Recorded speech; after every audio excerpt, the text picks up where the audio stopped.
Hello, hello, hello. How you doing? Yeah, man. It's Gus Tucker's Financial Freedom Friday. How you doing? And this is the boat we were on last week in Florida with my wife and I. I don't know if you can see my wife. No, she's not in the picture. But my wife and I were out on a friend's boat. This is Lake Monroe out near Orlando, Florida. This lake actually has a river that you can go, and you can go over to Jacksonville and you can actually hit the ocean. And so my friend is getting this boat tricked out so we can take the boat on the ocean and go over to the Bahamas on this boat. How cool is that going to be? So I said, you need to get your captain stuff up together, bro, before I get on this boat and do that with you.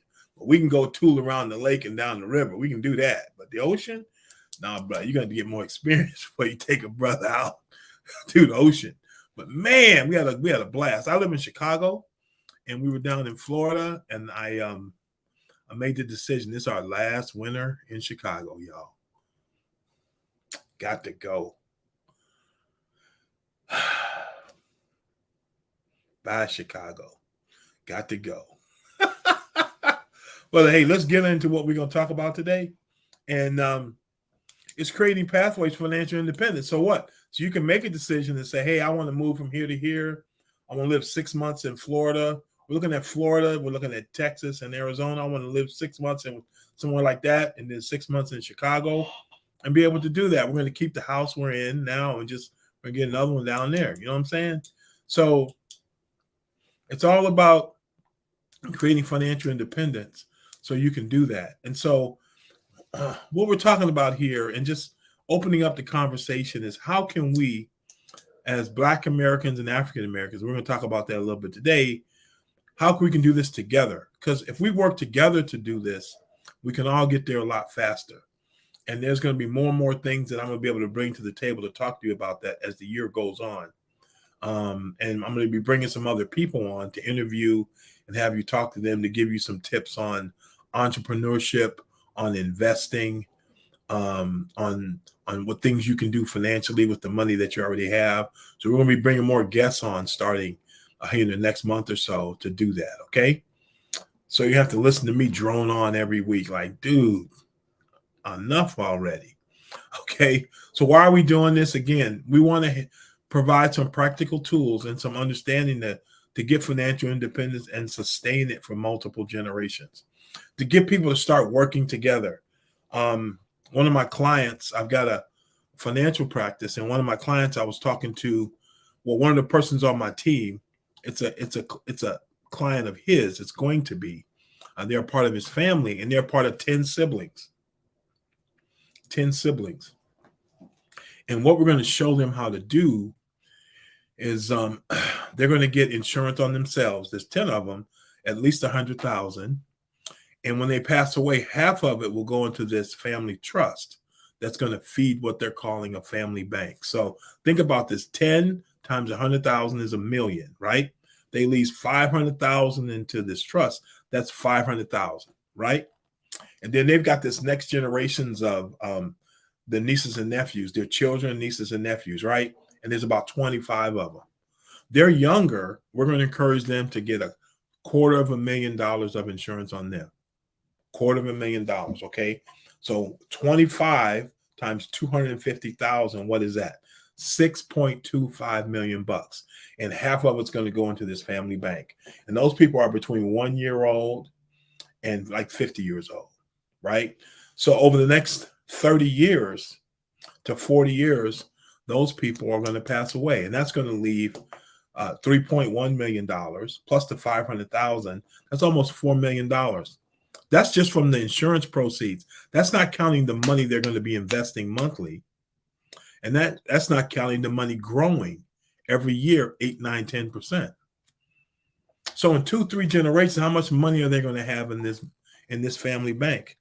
Tens of millions of dollars. And so I was talking to this person who's in their early 50s, and I said, who was doing this when you were 1 year old in your family? And she had to think about it. Man, nobody was. But who could have been? Everybody could have been. And then she and her generation would have had that $10 million and it'd be rolling forward. So you can change your financial future of your family if you just take some planning and some forethought and a little bit of sacrifice now. It can change the downward projection. Now, think about those nieces and nephews when they're growing up with their kids. If somebody needs to start a business or buy a home or whatever, they're going to be able to go into their own bank, loan the money to their own family with a plan to repay it, or plan that the trust will own part of the business that they started, and that's how they get repaid. And you start building your own family economy. Oh boy. Oh boy. How cool is that? Come on now. That's what we're talking about. Okay. So financial independence is having enough personal wealth to live without having to work actively for basic necessities. What if you could create a situation for your family and your extended family where you guys are good? You guys are good. Aside from our country totally falling apart and somebody coming and taking it over, and imprisoning us, short of that, you're good. And if you have enough money, even when that's happening, you can still get out. You feel me? That's what we're talking about. Okay. So how are we going to do this? By changing our attitudes and our actions. We can't think the same way and do the same things and end up with different results. It's not going to happen. So we need a strategy as a whole to change our economic position and our political power in America. We need a strategy together. So I'm asking you to buy the writings of this guy, Claude Anderson. I'm not saying he's the only guy. He's one guy. But it's a place to start, right? And because he's a doctor, he's got all the sources of all the information in his bibliography in the book that you can then go trace this stuff down and fact check and get more information and develop even a deeper understanding of these ideas so you can make different decisions going forward. I'm not saying just buy what this guy is saying or buy what I'm saying.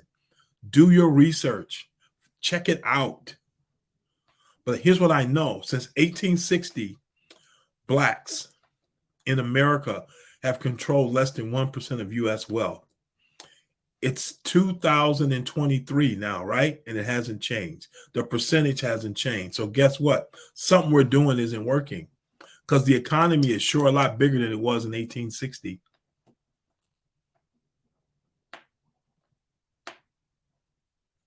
So we got to learn to work together as a group. And these folks that we're electing and they're in power positions, we got to get them to work with us, not against us, okay? So I know finally, for myself and within myself, I'm proud to be a Black person in America. What we've come through over the last 300, 400, 500 years, it's amazing that we're still standing. You know what I'm saying? We're the only people pretty much on the planet that went through what we went through over the last 300, 400 years. Well, literally our government wrote laws that as a race allowed us to be mistreated. So the fact that we're still here and doing as good as we are, man, it's exciting, but it's going to get even better. It's going to get even better. Why? Leadership, your leadership. We need you to help provide economic justice, wealth, and power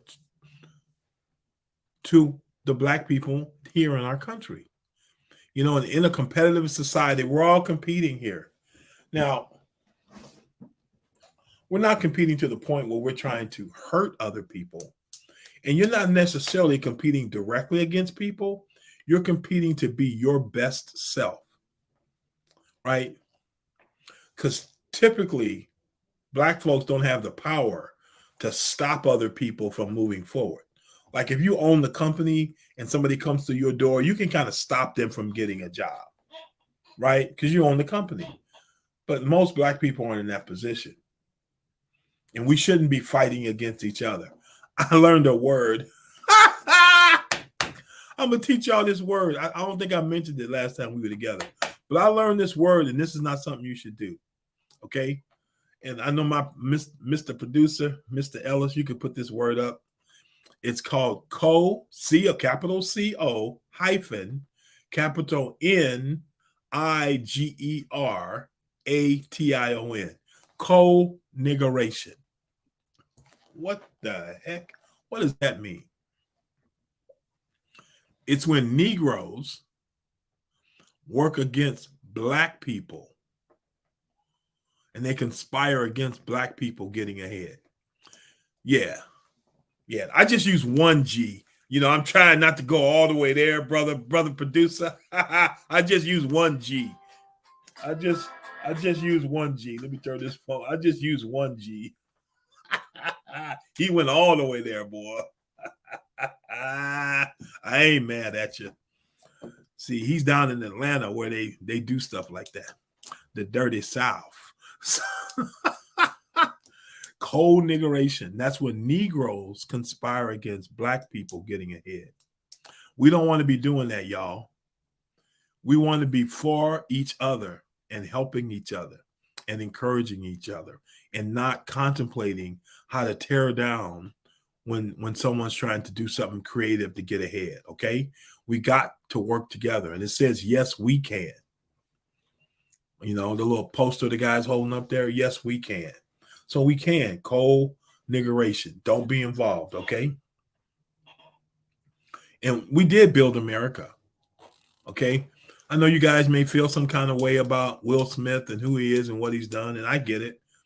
I'm not for or against, but I did watch his movie on Apple TV, Emancipation. Very well done. And there's all kind of reviews about it. But here's what stuck out to me. Again, what we came through as a people, and Will Smith's character in that movie, a large part of what those slaves were doing in that movie was building the railroad. Where would America be without railroads and highways? That's one of the things that sets us apart, because you can get from one end of America to the other on a street, a paved road. You go over to Africa, some of them roads look like roller coasters, man, and they're dirt. You understand what I'm saying? So Black folk built America to make it what it is. So we need to get some of the benefits of that. So I encourage you to get this book, A Black History Reader by Dr. Claude Anderson. It's on his website, powernomics.com, POWERNOMICS, powernomics.com. I encourage you to get that. Now, some 2023 money tips. I was talking with a couple clients the past few days, and I encourage you again, you incorporated as a business. How'd you do in 2022? What was your revenue? What was your revenue? What were your expenses? What was your profit? Get yourself on an app like Rocket Money or something like that tracks your expenses, tracks these subscriptions that you use, and it will help you focus in on your finance to get these numbers right here. What was your revenue? What were your expenses? What was your profit? Your profit is your savings and investments. And if you had a business, they call it retained earnings. Okay. Did they improve in 2022? What's your plan for profit in 2023? It needs to be at least 10% of your income. And I was talking to my client today, and they were saying, well, is that gross or net? Well, it's up to you. How aggressively do you want to save? They make a six-figure income, right? But that's not what they put in their pocket, because they got to take taxes and all this other stuff out of it. So what do you want to do? You really want to be doing a minimum of 10%. You want to get yourself up to 20, 30%. Well, how am I going to do that living in America? Well, you might have to live a little differently. But if you don't save any money for the future, what will you have when you get to the future? Nothing.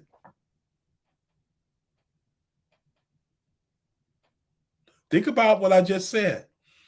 I can't afford to save any money for the future. Okay, so when you get to the future, how much money are you going to have? Nothing.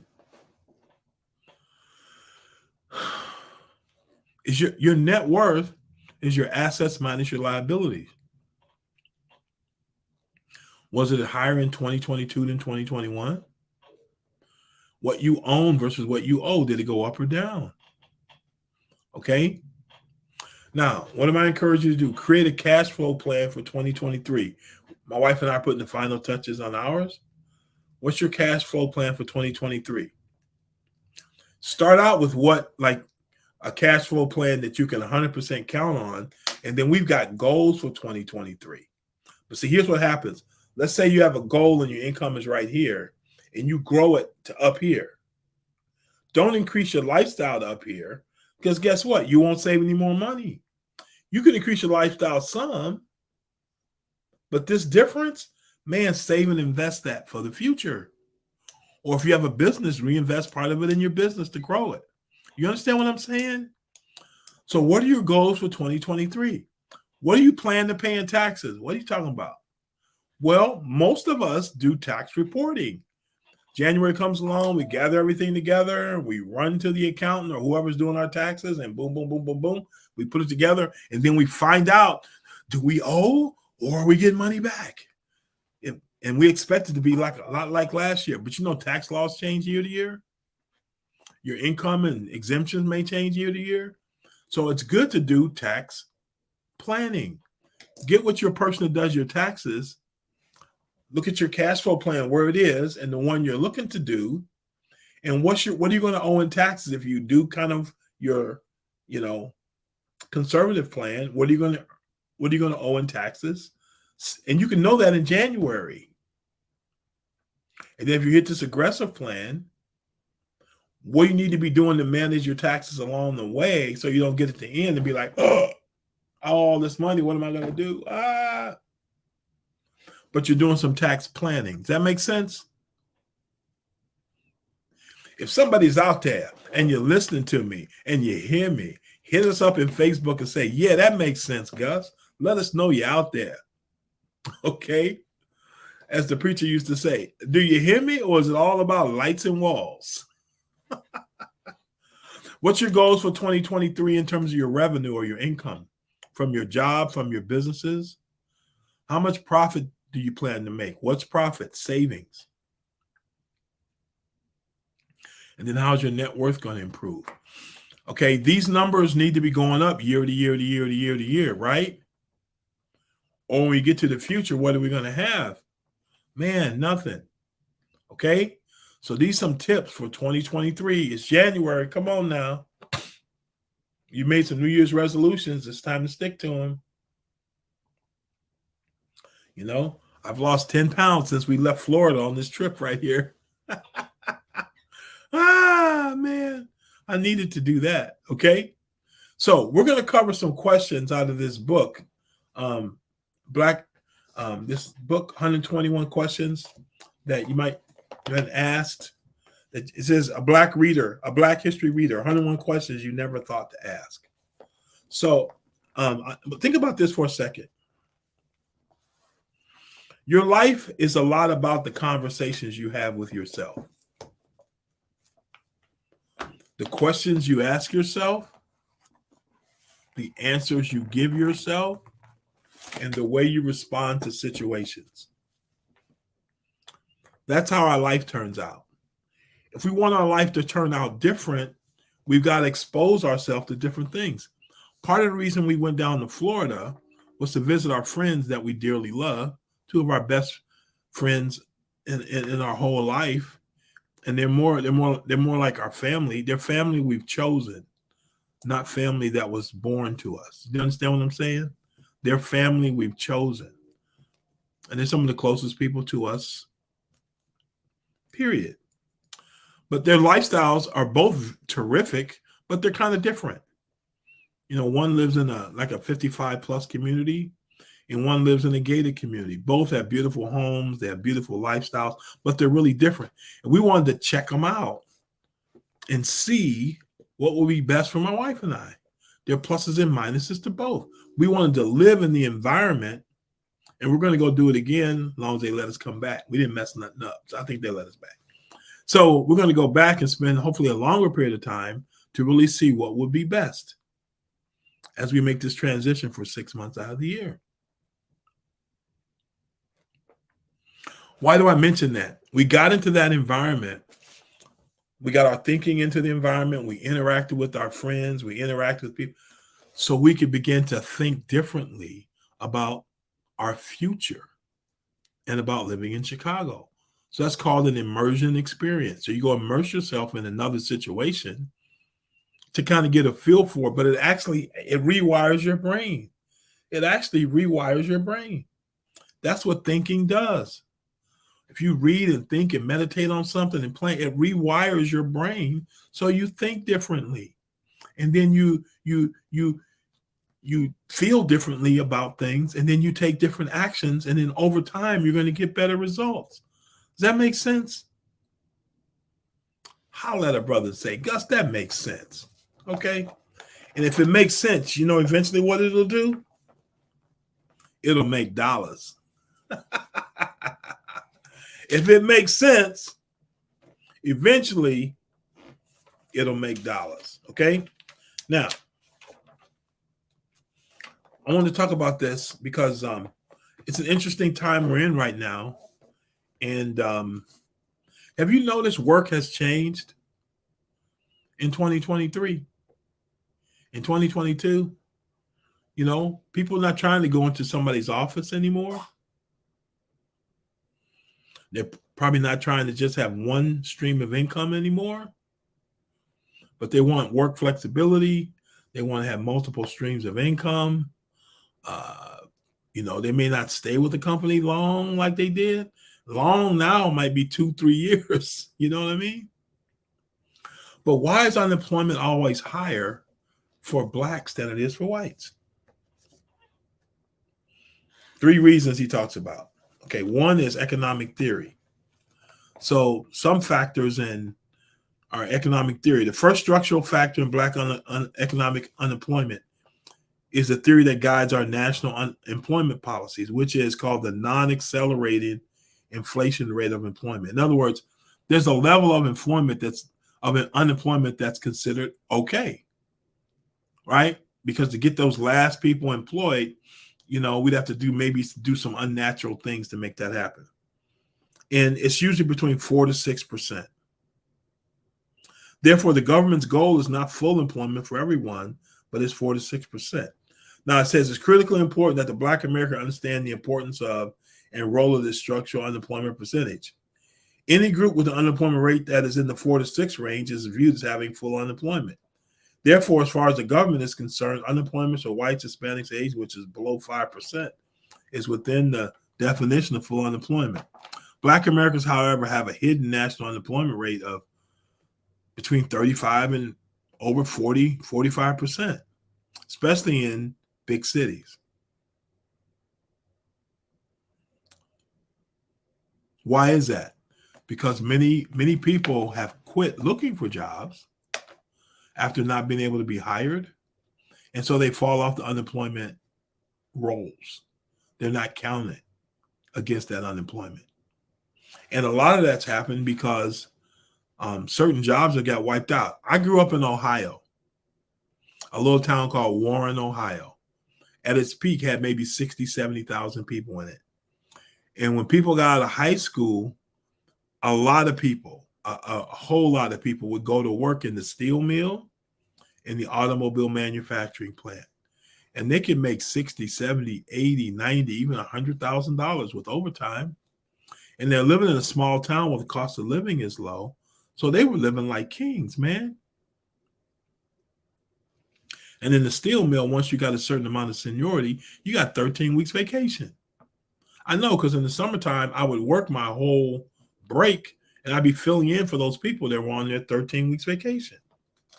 So one is just structural unemployment. Second is race. Black people have been forced out of positions, one, because of race. I'm not saying that's the number one reason, but it is a reason. Next is because of jobs going away. In my hometown, all the major automobile manufacturers are not there anymore. And also all the steel mills that I went by them when I went back in the past, like I went back in like September when I went to a friend of mine's event that he had. He had a big party in my hometown.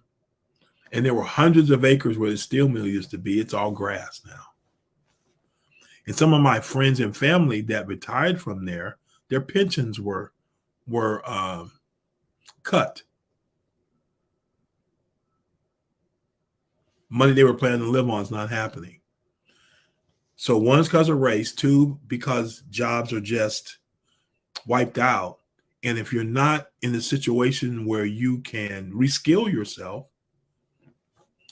your value to the economy's gone down. So your income goes down. The only way you can make more money in a capitalist economy is provide more value. So you've got to improve yourself to provide more value. And then the lack of business ownership. As a people, we own the least amount of businesses per person. And the businesses we have typically only employ one or two people. So that's why unemployment is higher. So what does that mean? One, developing skills is really important. It may not mean college, but it means a skill that you can apply yourself to.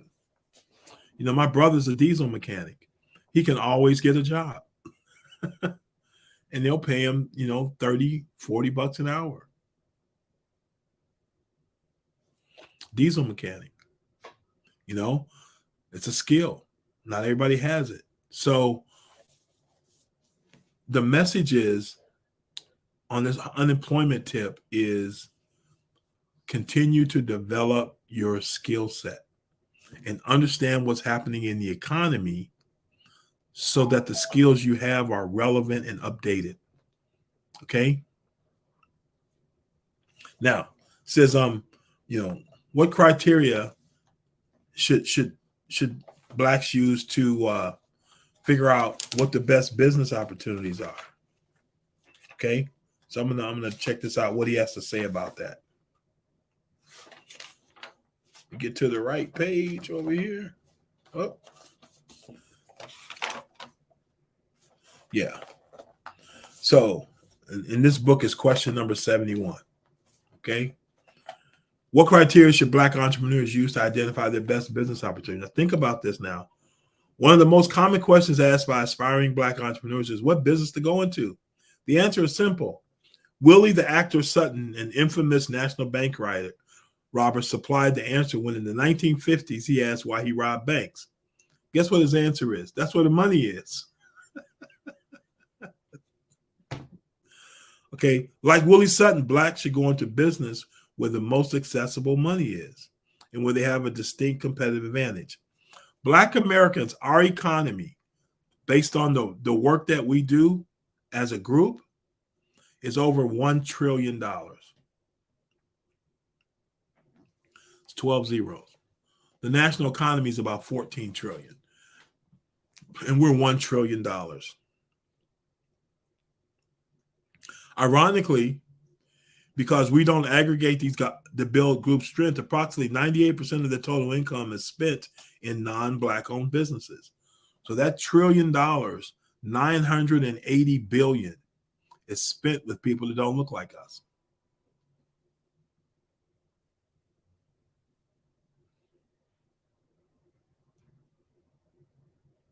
Wow. Let that sink in. The biggest and most accessible pot of money that a black business owner should have a good chance to capture is the money held in the hands of black consumers. There's a young lady in Chicago. Her name is Maggie Anderson. Maggie Anderson. And I've got her book. It's right here. Maggie Anderson. Maggie Anderson. It's called, and the book is called Our Black Year. Our Black Year is the name of the book.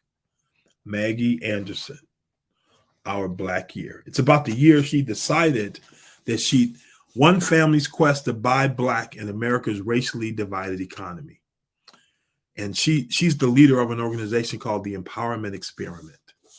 I encourage you to get this book because they live in Chicago, upper middle class family, they have a really good income, but they decided we're only going to buy stuff that we live our life with from black people. And it's about their experience and how hard it was to find many things that they needed to live every day.